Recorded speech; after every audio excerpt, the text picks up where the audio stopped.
still hear it? They rode a perfect season into the playoffs last year. The Goddard Rockets all end abruptly at the Bulldog Bowl in Artesia. The Rockets in the postseason again, and in another bowl game, the Wool Bowl, and that's home. The Moriarty Pintos visiting with hopes of staying alive.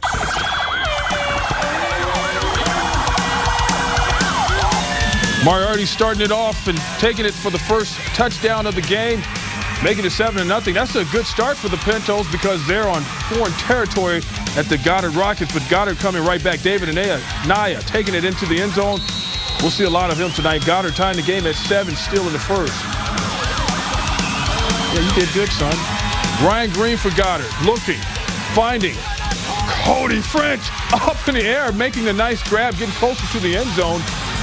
Same drive, and Ryan Green able to get the ball to David Anaya. He breaks through the line, scoring another Rocket touchdown, 14-7 in the second quarter.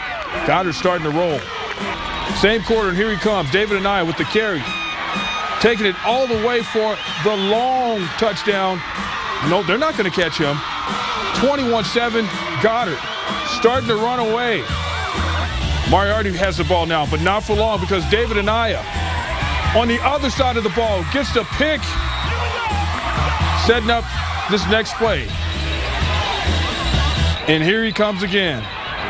This time, everyone wants to see David Anaya in action, and they get in front of our camera as he goes by, and yeah, trust me, he got in the end zone. 28-7, Goddard by halftime. Goddard goes on to win it, 42-21. Here's the final. Welcome back. Pilot reporter Bob Martin goes solo as he fires up Skyranger for a trip to Titletown. That would be the home of the Artesia Bulldogs, also known as Bulldog Bowl. They also play good football in Valencia County, and the Los Lunas-Tigers get the opportunity to try to represent. Skyranger dropping in on a big game at Bulldog Bowl. Enthusiastic crowds on hand to cheer both teams as they pop out of the paper. Oh, yeah. And after getting the kickoff reception, the Bulldogs are on the move.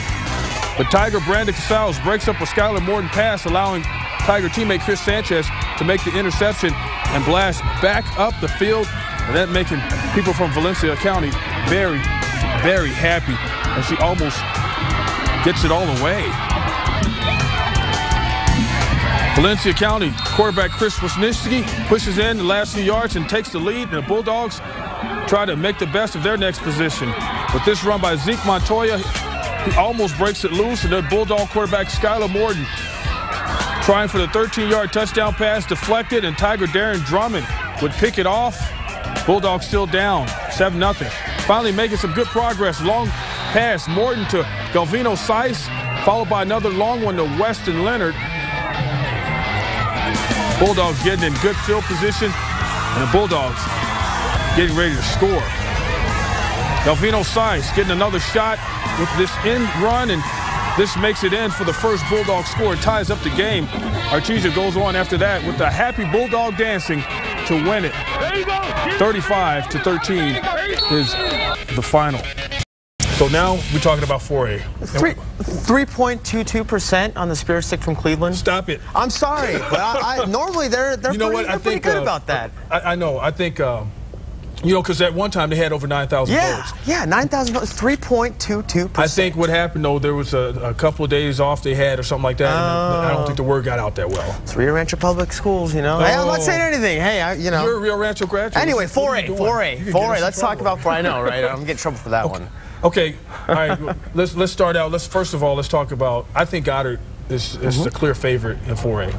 Well, you know, we'll see because Valencia plays tomorrow. You know, they play Farmington, and they're on that same side. So we'll have to wait and see what would happen between that. You know, I'm not going to say Valencia's going to be Farmington, but I think Valencia is going to. Goddard, Ryan Green, David Anaya. I mean, they have so many weapons. But when you talk about Valencia and Farmington, I'm thinking about, as soon as I hear Valencia, I'm thinking about their undefeated record. I'm thinking about Noah Brown. Noah Brown, yeah, exactly. They have a good quarterback, running back combination. Noah Brown, man, that kid looks like he can play at the D1 level. I know he does, and nobody really is recruiting him that much. You know, you're absolutely right. And you know, so we'll see. And Artesia beating Los Lunas that bad, I'm kind of shocked. But maybe Los Lunas was feeling it after Valencia put the beat down on them. They went to a storied place to play, so that's a little intimidation factor there. But getting back to Valencia Farmington, I think I like Daniel Lacey, man, the quarterback.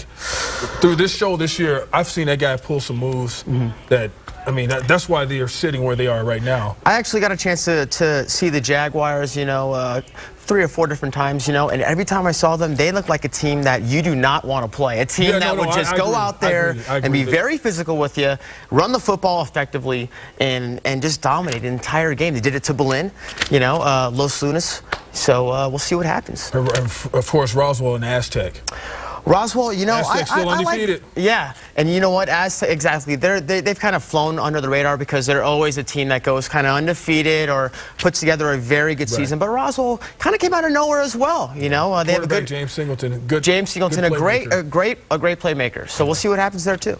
Yeah, all right. I think we're out of time.